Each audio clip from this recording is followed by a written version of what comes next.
Now we are going to talk about the potential energy of a charge capacitor. Dear students, when a capacitor is charged means जब capacitor को charge किया जाता है then हम लोगों को उस कैपेसिटर को चार्ज करने के लिए कुछ वर्क करना पड़ता है. तो the work done to charge the capacitor is called the potential energy of a charge capacitor. एक सिंपल भाषा में कहें तो हम लोग सिंपल लैंग्वेज में कहें तो then if you want to find out means it's formula, then suppose that it is being charged to a capacitor. It is being charged to a capacitor of capacitance C. Therefore, be a Q1 charge on the capacitor at a time. उस capacitor पर वो charge है वो क्या है Q1 है.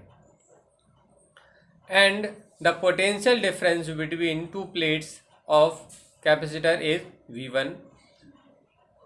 The work that has to be done वो होगा हमारा dW. The dW equals to V1 into dQ, where dQ is the transferred amount of charge from the positive plate to the negative plate. So we can say that the work done to charge the capacitor from positive plate to negative plate is du, which is equal to dW.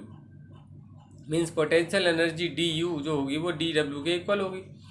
So du equals to value of dW. So value of dW equals to V1 into dQ. Put here in place of dW. So V1 into dQ. Now we can say that du equals to Q1 upon C. Q1 upon C. Because we know that C equals to Q upon V. C equals to Q upon V. That's why we can say that V equals to Q upon C.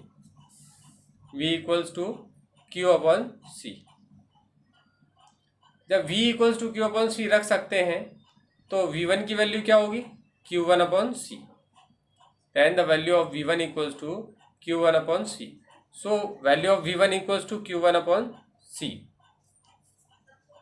Therefore the total amount of work done charging the capacitor from uncharged position to means uncharged state to the final charge Q will be. तो Q1 मान लिया पहले अनचार्ज है plate उसको charge करना है Q तक. तो Q1 equals to 0 and Q2 equals to Q. Q2 equals to Q. Now we can write here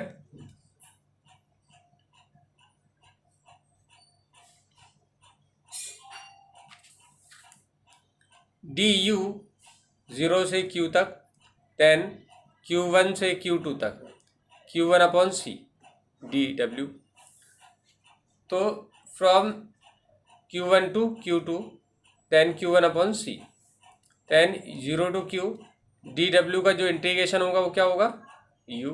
and then integration हमेशा इस तरह से करते हैं हम लोग कि जिस क्वांटिटी का इंटीग्रेशन हो रहा है मीन्स उसी के रेफरेंस में होना चाहिए.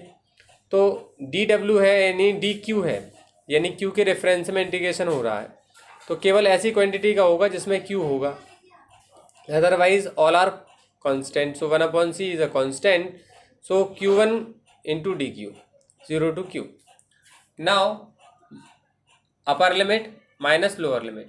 तो upper limit minus lower limit 1 upon C then Q1 square इसका हो जाएगा Q1 square upon 2.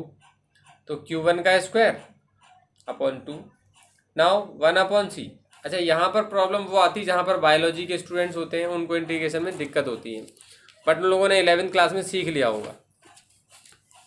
फिर भी मैं आपको फार्मूला बता देता हूँ कि फार्मूला होता है